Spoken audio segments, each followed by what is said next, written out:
Alors Guillaume, on va commencer par un petit mot sur le football. Absolument, avec le LOSC qui joue ce week-end, le LOSC qui reçoit Monaco 5e de Ligue 1, ça se passe ce samedi à 17 h au stade Pierre-Mauroy. Le LOSC, on le rappelle, privé de Michael Frey, l'attaquant suisse, pour 4 mois à cause d'une fracture de la cheville, qui recherche toujours un nouvel attaquant. Longtemps, le LOSC était sur la piste du Brésilien Derlei, Benfica. On a également entendu le nom de Jimmy Briand, l'ancien Rennais et Lyonnais, mais ce dernier devrait rester à Hanovre jusqu'en fin de saison. Lille pourrait finalement, jusque-là, on s'interrogeait un peu sur la piste Origi, eh bien a priori, Origi resterait. La piste de Derlei s'est néanmoins réchauffée avec la blessure de Frey. Des bruits courts également sur un départ de Pape Souaré vers le club anglais de Crystal Palace. En tout cas, ça bouge encore beaucoup. On rappelle que le mercato se termine le 3 février prochain et je pense que du côté de René Girard, on a envie que ça s'active, notamment sur une piste offensive. En tout cas, voilà. En attendant, on espère que le LOSC va bien s'en tirer face à Monaco, qui est quand même une des grosses cylindrées du championnat. Alors au niveau du rugby, comment ça se passe? On va faire un petit tour du côté de ce sport. Oui, alors juste pour terminer sur le football, un petit mot quand même sur le Racing Club de Lens qui se déplace à Reims ce dimanche à 17 h. Toujours pas de victoire lensoise en 2015 pour le Racing Club de Lens, 3 défaites toutes compétitions confondues. Johan Tousgar, c'est une petite info, c'est malgré tout réconcilié avec son coach et va finalement rester au club. Johan Tousgar qui était fâché de la réaction de son entraîneur après sa présélection pour la CAN, mais a priori tout rentrerait dans l'ordre et donc Johan Tousgar devrait jouer face à Reims. Et puis un petit mot de Ligue 2 pour vous dire que Valenciennes reçoit Tours samedi à 14 h. Valenciennes, lourde défaite en championnat de France en Coupe de France mardi contre Yzeure qui est pourtant une équipe de CFA. 3 défaites consécutives pour Valenciennes et 7 buts encaissés. Donc il est temps de rebondir pour les hommes de Bernard Casoni.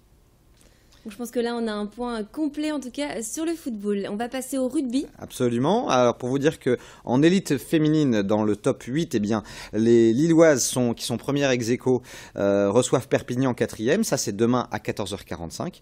Et puis, le LMRCV, ça va bien puisqu'elles sont sur 3 victoires consécutives. Il ne reste que 3 journées dans ces phases de championnat. Seulement 2 défaites pour les Lilloises cette saison. Elles ont été demi-finalistes du championnat l'an dernier et finalistes il y a 2 ans. C'est peut-être la bonne année pour les filles du LMRCV. Et alors donc 2 événements majeurs en athlétisme ce week-end? Absolument, avec d'abord les championnats régionaux de cross à Fourmies, c'est sur le site des Verreries, plus de 2000 coureurs sont attendus. Les tenants du titre, on peut le rappeler, c'est Jamel Bachiri chez les hommes et Émilie Venza chez les femmes. Émilie Venza qui sera là pour défendre son titre. Et puis il y aura également la présence des 2 champions départementaux, Pierre Poteau pour le Cateau, et puis donc ça c'est pour le Nord, et puis le champion du Pas-de-Calais, c'est Johan Pruvot qui est de Marc-en-Calaisis. Voilà un petit peu parmi les grands favoris de ces championnats régionaux de cross. Et l'autre événement que vous évoquiez, eh bien, c'est le trail D2B entre Berck et le Touquet avec une grande partie de course à pied sur le sable. Il y a 2 courses, un trail court de 21 km, le départ va être donné à 9 h 30 et puis un marathon des plages, donc là carrément plus de 42 km et ça le départ sera donné à 8 h. Il y avait eu plus d'1 millier de participants l'an dernier lors de ce trail D2B. Donc, ce qui fait beaucoup de personnes. Alors, on passe au volley. Absolument, avec en Liga féminine le Hainaut 12e qui reçoit le Canet 2e, ça va être très compliqué, d'autant que les filles du Hainaut, les volleyeuses du Hainaut sont toujours dernières avec seulement 4 points. Elles vont affronter en plus dans le mois qui arrive vraiment les plus grosses écuries du championnat, dont les 2 leaders, donc ce sera pas facile pour les filles du Hainaut dans les semaines qui arrivent.